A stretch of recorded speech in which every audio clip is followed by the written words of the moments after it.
Hello friends and welcome to the Exams Made Simple, and we are back again with the Hindu complete newspaper analysis for 26th of June 2022। 26 जून 2022 का the Hindu newspaper analysis देखेंगे। शुरू करने से पहले आप लोग को बता दूं कि यूपीएससी प्रीलिम्स के लिए इस बार हमने पूरा इंटायर कोर्स, जैसा कि मैंने अनाउंस किया था पहले कि हम स्टार्ट करेंगे, वो स्टार्ट कर दिया है। 6 जुलाई से रेगुलर क्लासेस स्टार्ट होंगी। नीचे डिस्क्रिप्शन और कमेंट में लिंक मैंने डाल दिए जहां पे पूरा डिटेल्स आपको मिल जाएगा प्लान का, आप वहां उसको देख लीजिए। ये उन लोगों के लिए है जो लाखों रुपए दे करके कोचिंग अफोर्ड नहीं कर सकते हैं और दिल्ली नहीं जा सकते यार, लेकिन फिर भी इनको बेस्ट क्वालिटी कंटेंट अगर चाहिए तो they all can trust this content and they all can be a part of the series, ठीक है ना। तो जो लोग आप में से इंटरेस्टेड हैं वो please do the registration before 6th of July, है ना। मैं कोशिश ये कह रहा हूँ क्योंकि हम उसमें लिमिटेड इनटेक ही रखना चाहते हैं, बहुत ज़्यादा उसको क्लटर नहीं करेंगे एंड मैक्सिमम पॉसिबल जितने सिलेक्शन हम उसमें कोशिश करेंगे। So all the best to you people those who are showing their confidence in us, and definitely we will try to step up the level of the content जो भी हम provide करेंगे। So those who want to join they can join। Start करते हैं सबसे पहले सवालों के साथ जिनके जवाब आपको देने हैं। प्रीलिम्स स्पेसिफिक क्वेश्चन है ये। पहला सवाल है with reference to the critical information infrastructure. Critical information infrastructure के रिगार्डिंग स्टेटमेंट्स हैं, आपको बताना है कौन से स्टेटमेंट सही हैं। फर्स्ट स्टेटमेंट कह रहा है government has the power to declare any database IT network और कम्युनिकेशन इंफ्रास्ट्रक्चर एज CII। तो आपको बताना है कि कौन से, ये पहला स्टेटमेंट सही गलत। दूसरा कह रहा है CERT In is the nodal agency for taking all measures to protect the nation's critical information infrastructure. तो आपको बताना है कौन सा स्टेटमेंट सही है, 1 2 बोथ नन। क्वेश्चन नंबर 2 है कावी आर्ट के रिगार्डिंग आपको बताना है कावी आर्ट के रिगार्डिंग कौन सा स्टेटमेंट सही है। पहला स्टेटमेंट कह रहा है it is a kind of sculpture modelling, ये स्कल्पचर मॉडलिंग है। दूसरा स्टेटमेंट कह रहा है this art was introduced by the Portuguese in India. तो आपको बताना है कौन सा स्टेटमेंट सही है, 1 2 बोथ नन। क्वेश्चन नंबर 3 है global gender gap report is prepared by which of the following organisations. कौन सी संस्था इनमें से ऐसी है जो global gender gap report prepare करती है। So these are the 3 questions. I hope you will try to answer the question in the comment section below. आप आंसर करने की कोशिश करेंगे और इसको ज़रूर आप बताइए कितने आपने सही किए। एक एक करके आंसर्स मैं आपके साथ डिस्कस करता हूँ। सबसे पहला जो सवाल है वो है क्रिटिकल इंफॉर्मेशन इंफ्रास्ट्रक्चर के रिगार्डिंग ये सवाल है। मैंने आपको 3-4 दिन पहले ही इसके बारे में पूरी चीज़ें पढ़ाई थी। पहला स्टेटमेंट जो है बिल्कुल सही है, वो कह रहा है गवर्नमेंट के पास पावर है डिक्लेयर करने की किसी भी डेटाबेस IT नेटवर्क या कम्युनिकेशन सिस्टम को एज क्रिटिकल इंफ्रास्ट्रक्चर में डिक्लेयर करने की, तो बिल्कुल सही बात है। सेकंड स्टेटमेंट गलत है। देखो सेकंड लिखा है इसने सर्ट इन नोडल एजेंसी है, ऐसा बिल्कुल नहीं है। मैंने आपको उस दिन पढ़ाया था, अगर आपको ध्यान हो तो, national critical information infrastructure protection centre NCIIPC, national critical information infrastructure protection centre जो है वो नोडल एजेंसी होती है, सर्ट इन नोडल एजेंसी नहीं है। तो दूसरा स्टेटमेंट गलत है, पहला सही है। दूसरा स्टेटमेंट कह रहा है, दूसरा क्वेश्चन जो है वो कावी आर्ट के रिगार्डिंग था। अब कावी आर्ट के रिगार्डिंग पहला स्टेटमेंट तो है कि स्कल्पचर मॉडलिंग है, ये गलत है। क्यों? क्योंकि कावी आर्ट जो है, अगर आपको याद हो, मैंने ये भी पढ़ाया आपको, ये वॉल आर्ट है, स्पेशली गोवा के कोंकण रीजन का वॉल आर्ट है। वॉल आर्ट है गोवा के कोंकण रीजन का, और इसको इंट्रोड्यूस किया था पोर्चुगीज ने, जिन्होंने गोवा को 1961-62 तक रूल किया है, ठीक है ना। तीसरा क्वेश्चन था आपको जेंडर गैप रिपोर्ट के रिगार्डिंग। तो ये तो बहुत ही आसान सवाल है, आप सबको पता होगा। वर्ल्ड इकोनॉमिक फोरम निकालता है ग्लोबल जेंडर गैप रिपोर्ट, तो वर्ल्ड इकोनॉमिक फोरम निकालता है। तो I hope you got clarity regarding these 3 questions, आपको कुछ नया भी सीखने को मिला होगा। Mains question of the day की तरफ आते हैं। आज का mains question of the day है is anti defection law having an importance nowadays, how can it be empowered. क्या एंटी डिफेक्शन लॉ की कोई वैल्यू रह गई है आज के दिन में? अगर नहीं तो किस तरीके से आपको बताना है कि इसको पावर किया जा सकता है। This is the question to you कि किस तरीके से हम एंटी डिफेक्शन लॉ की जो वैल्यू है उसको बढ़ा सकते हैं। और हाल फिलहाल में इसकी वैल्यू जो है थोड़ा घटी हुई दिख रही है, तो अब किस तरीके से हम इसकी वैल्यू को बढ़ा सकते हैं, दिस इज द क्वेश्चन। अब मूव करते हैं न्यूज एनालिसिस पार्ट में। अब यहाँ पे पहली जो न्यूज़ है वो है Kerala to have its own regional red list of birds. अब केरला जो है वो खुद की regional red list of bird निकाला करेगी। Kerala will soon have its own red list of bird. वैसे आपको पता होगा रेड लिस्ट ऑफ बर्ड कौन निकालता है, वो IUCN निकालता है ना, international union for conservation of nature, या IUCN जो है वो निकालता है। लेकिन अब केरला का जो बर्ड मॉनिटरिंग कलेक्टिव है which is led by Kerala agriculture university, वो कंडक्ट करेगा रीजनल रेड लिस्ट असेसमेंट। क्या बोलते हैं इसको? रीजनल रेड लिस्ट असेसमेंट बोलते हैं वो कंडक्ट करेगा। And regional red list assessment के बाद जो अलग अलग स्पीशीज़ हैं, जो अलग अलग बर्ड स्पीशीज़ हैं, उनको डिक्लेयर किया जाएगा कि कौन सी थ्रेटेंड है, कौन सी वल्नरेबल है, कौन सी लीस्ट कंसर्न है, कौन सी एक्सटिंक्ट है, क्या है, उसके बेसिस पे। देखो इसकी ज़रूरत क्यों पड़ती है। अभी तक जो IUCN रेड लिस्ट निकालता है वो एक ग्लोबल पर्सपेक्टिव से निकालता है। ऑब्वियस सी बात है, IUCN जो रेड लिस्ट निकालता है वो ग्लोबल पर्सपेक्टिव से निकालता है। बट हो सकता है कि कोई बर्ड स्पीशीज ऐसी हो जो ग्लोबल पर्सपेक्टिव में तो वल्नरेबल हो, लेकिन वो किसी एक स्पेसिफिक रीजन के लिए थ्रेटेंड हो, है ना। तो इसलिए ये रीजनल असेसमेंट जो है वो केरला करेगा। जैसे यहाँ पे लिखा भी है, a species seen common at the global level may be a threatened species at the regional level. मतलब जो स्पीशीज कॉमन बहुत ज्यादा आपको ग्लोबल लेवल पे देखने को मिल जाए, हो सकता है किसी एक पर्टिकुलर रीजन के लिए वो थ्रेटेंड हो या नियर एक्सटिंक्शन के तरफ जा रही हो स्पीशीज। तो इसलिए भी इंपॉर्टेंट है कि रीजनल असेसमेंट होना चाहिए। और IUCN की गाइडलाइंस अगर इसमें हाँ एक चीज क्लियर करी है केरला ने कि they will be following the guidelines of the IUCN। वो गाइडलाइंस IUCN की ही यूज करेंगे। और इसमें 5 क्राइटेरिया है, याद रखिएगा। जो ये रेड लिस्ट है थ्रेटेंड स्पीशीज का, ये बहुत इंपॉर्टेंट, इसको नोट कर लीजिए अपने नोट्स में। रेड लिस्ट निकालने का जो ये बर्ड्स की स्पीशीज का IUCN ने 5 क्राइटेरिया दिया है। पहला देखो लिखा है, the population size reduction measured over 10 years और 3 generations is one of the major guidelines। पहला क्या है, population size का reduction over 10 years और 3 generations। the population size reduction measured over 10 years और 3 generations is the first one। दूसरा है geographic range on the basis of extent of occurrence या area of occupancy is another। क्या दूसरा है, geographic range। मतलब पहला पॉपुलेशन रिडक्शन हमने देखा 10 साल में या 3 जनरेशन में। दूसरा है जियोग्राफिक रेंज जो कि हो on the basis of extent of occurrence और एरिया ऑफ ऑक्यूपेंसी। तीसरा है small population size and decline, small population size and decline. Then इसके बाद है वेरी स्मॉल और रिस्ट्रिक्टेड पॉपुलेशन। एंड इसके बाद है quantitative analysis indicating the probability of extinction in the wild are the other criteria. कौन से हैं, वेरी स्मॉल और restricted population and quantitative analysis जो कि इंडिकेट करे क्या, probability of extinction. Probability of extinction को काउंट करने के लिए क्वांटिटेटिव एनालिसिस करना, उसके बेसिस पे किया जाता है। अभी अगर IUCN के बेसिस पे हम देखें तो केरला में 35 थ्रेटेंड स्पीशीज हैं बर्ड्स के। उनमें से रेड हेडेड वल्चर जैसे है, वाइट रम्ड वल्चर है, ये क्रिटिकली इंडेंजर्ड है। रेड हेडेड वल्चर और वाइट रम्ड वल्चर, ये दोनों नाम आप याद रखिएगा। दोबारा मैं आपको यहाँ पे दिखा देता हूँ।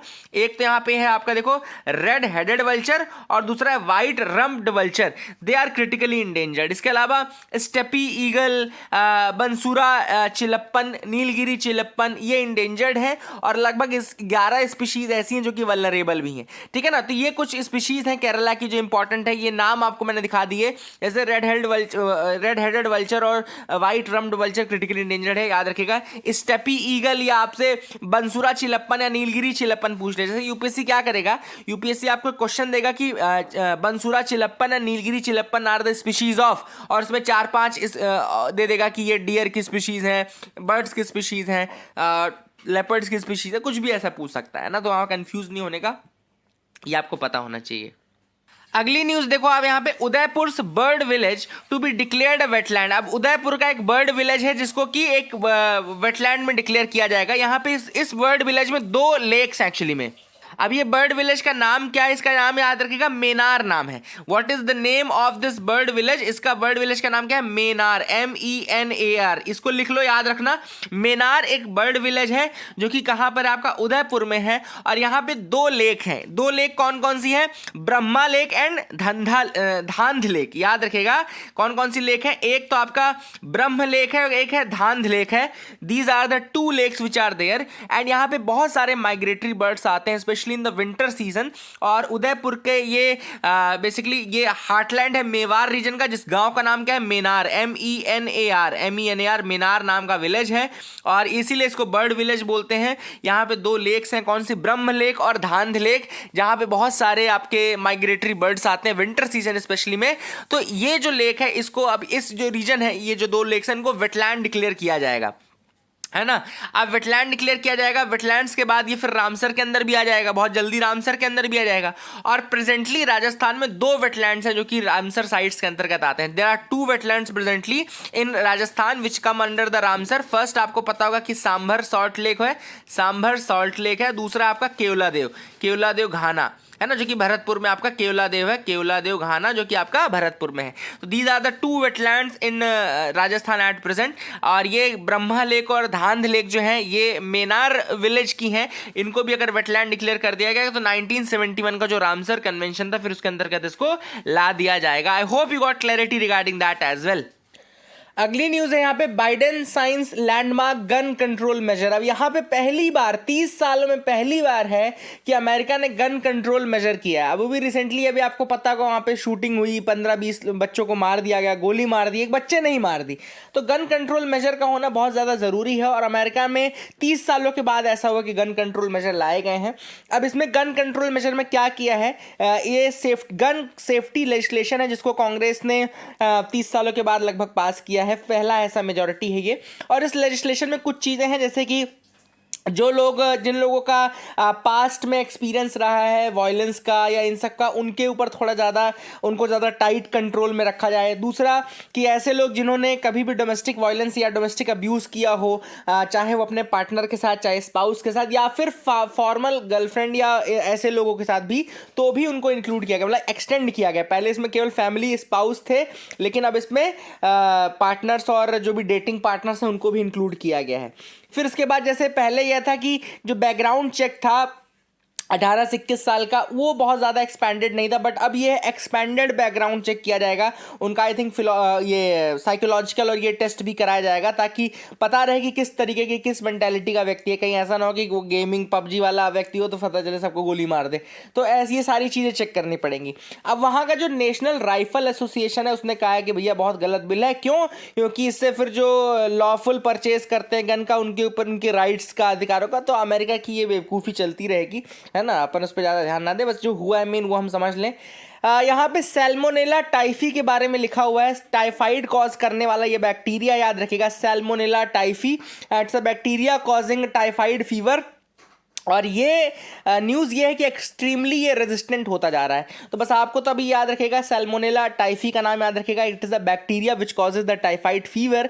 एंड ये आप याद रख सकते हैं कि ये जो है काफ़ी ज़्यादा एंटीबायोटिक रेजिस्टेंट होता जा रहा है। मतलब इतना ज़्यादा एंटीबायोटिक रेजिस्टेंट है कि मोस्ट ऑफ द ड्रग्स जो आप यूज़ करेंगे एंटीबायोटिक्स, उससे ये रेजिस्टेंट रहेगा। तो ये काफ़ी एक सोचने वाली बात भी है ना। And Salmonella typhi, S typhi इसको बोलते हैं, और ये काफ़ी ज़्यादा रेजिस्टेंट स्ट्रेन हो चुका है पूरे साउथ एशिया में, स्पेशली साउथ एशिया में, ठीक है ना। और बाकी कंट्रीज़ के कंपैरिजन में 200 गुना ज़्यादा एंटीबायोटिक रेजिस्टेंट है इसके अंदर। तो एक ये न्यूज़ आई थी, बता दिया मैंने आपको। अगला है COP15 जो UNCBD है ना, United nation convention on biological diversity. तो याद रखिएगा जो 15th कॉन्फ्रेंस है, कॉन्फ्रेंस ऑफ पार्टी जिसको COP बोलते हैं UNCBD की, वो पहले होने वाली थी कनमिंग चाइना में, बट अब वो कनमिंग चाइना में ना होकर के कहाँ पे होगी, मॉन्ट्रियल कनाडा में होगी। COP15 convention on biological diversity will move from Kunming China to Montreal Canada. तो मॉन्ट्रियल कनाडा में होगा। अब थोड़ा सा UNCBD के बारे में आपको बता दूँ तो United nation convention on biological diversity जो है, इसको इनफॉर्मली हम बायोडाइवर्सिटी कन्वेंशन भी कहते हैं। एक मल्टीलेटरल ट्रीटी है जो कि अर्थ समिट, यानी कि रियो डी जेनेरो की जो 1992 की अर्थ समिट हुई थी वहाँ पे साइन होने के लिए आई थी। इट्स अ की डॉक्यूमेंट जो कि बायोलॉजिकल डाइवर्सिटी को प्रोटेक्ट करने की बात करता है, और ये आता है किसके अंतर्गत है, यूनाइटेड नेशंस एनवायरनमेंट प्रोग्राम के अंतर्गत। CBD के अगर हम सिग्नेटरीज की बात करें तो लगभग 196 countries are party to CBD। India क्या पार्ट है? बिल्कुल इंडिया पार्ट है, और इंडिया ने इसको 1994 में रेटिफाई भी किया हुआ है। तो UNCBD को इंडिया ने रेटिफाई किया हुआ है। एक बात बता दूं कि इसी के चलते इंडिया में 2002 में जो है वो एक एक्ट आया था, बायोलॉजिकल डाइवर्सिटी एक्ट। तो ये 2002 में जब बायोलॉजिकल डाइवर्सिटी एक्ट आया तो बेसिकली लाया किस लिए गया था, ताकि जो आपने रेटिफाई किया है UNCBD को, उसके जो उसके प्रिंसिपल्स हैं उनको इफेक्ट में लाया जा सके। और 2003 में इसके चलते फिर एक बॉडी बनाई गई इंडिया में जिसका नाम है नेशनल बायोडाइवर्सिटी अथॉरिटी। तो 2003 में फिर ये बॉडी बनी नेशनल बायोडाइवर्सिटी अथॉरिटी। ये स्टैट्यूटरी बॉडी है। और एक बहुत इंपॉर्टेंट फैक्ट ये भी है कि जो कन्वेंशन है यूएनसीबीडी का, वो आपका एक लीगली बाइंडिंग कन्वेंशन है। और एक बहुत ही ज़्यादा इंपॉर्टेंट चीज़ जो शायद आपको नहीं पता हो कि अमेरिका साली एक ऐसी कंट्री है जिसने इसको साइन भी नहीं किया है। मतलब America has not signed this UNCBD. Vatican और America, these are the two countries which haven't signed this UNCBD, जो कि एकमात्र बायोडाइवर्सिटी प्रोटेक्शन का एक कन्वेंशन है। और फिर बात करेंगे बड़ी बड़ी दूसरी कंट्रीज को, बोलेंगे कि आपका ये खराब है, आपका वो खराब है, ठीक है ना। तो आप समझ सकते हैं। जेंटलर सोनार। अब ये सोनार का क्या इशू है, देखो क्या होता था कि सोनार के कारण बहुत सारी जो वेव्स निकलती थी, रेडिएशन निकलती थी, उस कारण से क्या होता था कि वेल्स को बहुत ज़्यादा तकलीफ होती थी, है ना। तो अब उन्होंने क्या कहा है कि वेल हार्मिंग सोनार के बदले कुछ एम्बियंट साउंड निकाला जाए जो कि एक्वेटिक क्रिएचर्स के द्वारा किया जाता हो प्रोड्यूस, ताकि वेल्स जो है उससे डिस्ट्रैक्ट ना हो, डिस्टर्ब ना हो, है ना। तो सोनार का साउंड चेंज करने की बात चल रही है। इसमें दो स्पीशीज हैं, जिसमें कि एक low frequency boom giant goliath groupers को लिया गया है, जायंट गोलायथ ग्रुपर, और दूसरा है super loud snaps of pistol shrimp. तो पिस्टल श्रिम्प एक स्पीशीज है और जायंट गोलायथ ग्रुपर नाम की दूसरी स्पीशीज है, जिससे साउंड्स यूज किए जा सकते हैं। तो this is the thing which is there. I hope you got clarity regarding that. अब अगला जो यहाँ पे एडिटोरियल है वो है has the anti defection law failed in India. क्या एंटी डिफेक्शन लॉ इंडिया में फेल हो चुका है? तो सबसे पहले हम आपको बता दें, एंटी डिफेक्शन लॉ जो है वो 10th शेड्यूल के अंतर्गत लाया गया था 1985 में, आपको पता होना चाहिए। And it was introduced by the 52nd amendment act, it was 1985 में।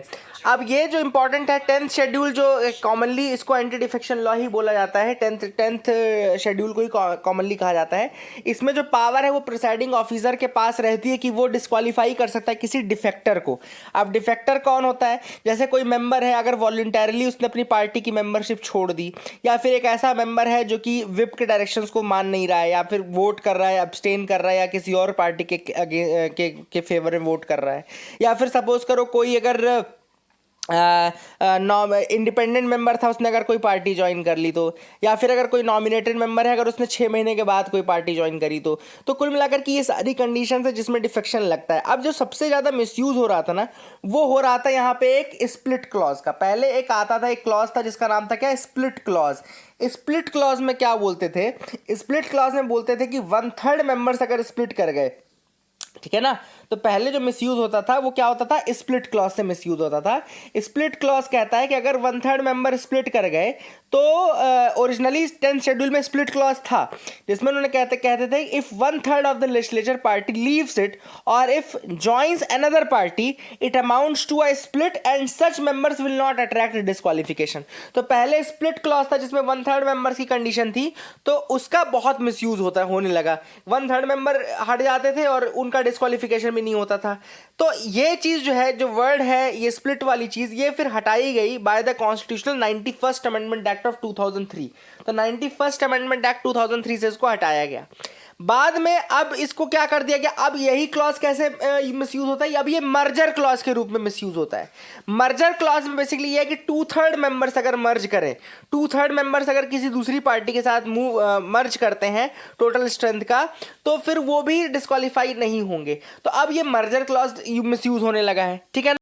तो ये इंपॉर्टेंट है आप लोगों के लिए जानना कि किस तरीके से मर्जर क्लॉज का मिसयूज किया जाता था। अब एक इंपॉर्टेंट चीज़ और है, जैसे कि क्या एंटी डिफेक्शन यूजलेस है। तो यहाँ पे यूजलेस बनाने के लिए जो एक बहुत बड़ा रोल है वो स्पीकर भी प्ले करते हैं। कई बार क्या होता है कि एंटी डिफेक्शन अगर कोई केस हुआ भी तो स्पीकर उस पर कॉग्निजेंस लेते नहीं है, और स्पीकर के पास चूंकि पावर है डिस्क्वालीफाई करने का उस केस में, तो वो डिस्क्वालीफाई नहीं करते। जैसे मणिपुर में हुआ था, 7 कांग्रेस एमएलए जो है उन्होंने बीजेपी ज्वाइन कर ली थी shortly after the 2017 assembly election and one of them became a minister too, लेकिन speaker did not act on the petitions to disqualify the ministers for over 2 years। तो जब एक्ट ही नहीं करेंगे 2 साल तक, 2.5 साल तक, 3 साल तक, तो फिर एंटी डिफेक्शन का मतलब कहाँ रह गया। तो that is the thing basically which is not having some good effects. और एंटी डिफेक्शन के लिए वे फॉरवर्ड यही है कि स्पीकर का जो रोल है वो काफ़ी इंपॉर्टेंट है। ऐसे में बहुत ज़्यादा ज़रूरी है कि स्पीकर के पास जो डिस्क्वालिफिकेशन की पावर है उसको वहाँ से ले जाकर के किसी एक ट्रस्ट वर्दी या क्रेडिबल बॉडी के ऊपर ले जाया जाए ताकि वो इसका मिसयूज़ ना करे। अब जो स्पीकर तो है वो तो रूलिंग पार्टी का ही रहता है, तो उसकी पार्टी लॉयल्टीज आगे आ जाती हैं, तो that is the thing which is there. और कुछ लोग ये भी कहते हैं कि या तो फिर एंटी डिफेक्शन को पूरी तरीके से हटा ही दो, क्योंकि ये मेंबर्स को इंस्लेव करता है, बहुत सारी चीज़ें हैं, तो या तो एंटी डिफेक्शन को पूरी तरीके से हटा दो, या अगर इसको रखो तो कम से कम ढंग से रखो। This is what has been suggested by the author in this article, so I hope you got clarity regarding that as well. यहाँ पे अगली जो न्यूज़ है वो है जीएसटी कंपनसेशन सेस जो है वो एक्सटेंड कर दी गई है फॉर 2026। अब 2026 तक के लिए जीएसटी कंपनसेशन सेस को एक्सटेंड कर दिया गया है। 30 जून 2022 को ये सेस कंप्लीट होने वाला था, लेकिन अब इसको 2026 तक कर दिया गया है, ठीक है ना। और ये सेस किस पे लगता है? It is levied on luxury and demerit goods. तो जो लग्जरी गुड्स हैं और डीमेरिट गुड्स हैं उनके ऊपर ये लगता है एक्स्ट्रा आपका जीएसटी कंपनसेशन सेस, और बेसिकली इसी के थ्रू जो स्टेट्स हैं उनको कंपनसेशन दिया जाता है जो भी उनका रेवेन्यू शॉर्टफॉल होता है। और ये कहा गया था जीएसटी एक्ट में कि अगर आपका 14% से मतलब जो रेवेन्यू शॉर्टफॉल है वो 14% की ग्रोथ नहीं दे रहा है, अगर आपका रेवेन्यू शॉर्टफॉल आपको 14% की ग्रोथ नहीं दे रहा है as compare to base year 2015-16 for the first 5 years, तो आपको कंपनसेशन दिया जाएगा। जो लॉ था वो ये कह रहा था, लेकिन 14% की ग्रोथ तो हुई नहीं, बहुत सारे स्टेट्स को लॉस हुआ है, तो रेवेन्यू लॉस हुआ है, इस कारण से उनको कंपनसेशन के अधिकारी हैं। 2022 में ये कंपनसेशन खत्म होने वाला था, लेकिन अब इसको 2026 तक एक्सटेंड कर दिया गया है। और ये लगता है कि इस पर डिमेरिट गुड और लग्जरी गुड में जीएसटी टैक्स आपको पता होगा कि 101st कॉन्स्टिट्यूशनल अमेंडमेंट एक्ट से लाया गया था, और ये इनडायरेक्ट टैक्स है, और वन नेशन वन टैक्स के अंतर्गत इसको लाया गया था। इसमें बहुत सारे इनडायरेक्ट टैक्स जैसे कि excise duty, value added, service tax, luxury tax, ये सब स्यूम कर लिए गए हैं। कुछ अभी भी हैं जो नहीं किए गए हैं, जैसे इलेक्ट्रिसिटी है, आपका अल्कोहल है, ये सब जो कंजम्पशन वाला है ये सब इसके अंतर्गत नहीं आता है। एंड ये एक कंजम्पशन बेस्ड टैक्स है, याद रखिएगा, it's a consumption based tax, obvious सी बात है। और ये हर स्टेज पे लगता है आपके वैल्यू एडिशन के। और central GST, state GST, integrated GST, इसका 3 तरीके से इसका स्ट्रक्चर है। और 4 टैक्स स्लैब है इसमें, 5%, 12%, 18% और 28% का, ये 4 टैक्स स्लैब है, तो याद रखिएगा। एंड इसके अलावा कंपनसेशन सेस फंड जो है वो भी बनाया गया था। ये सारी चीज़ें जीएसटी एक्ट में ही मेंशन्ड है, तो इस तरीके से ये काम करता है। Hope you got clarity regarding that. 4 और सालों के लिए इसको एक्सटेंड कर दिया गया है। So that is it for the day friends. I hope you like our video. Please like, share, subscribe, keep loving us, keep sharing us. Thank you and have a nice day.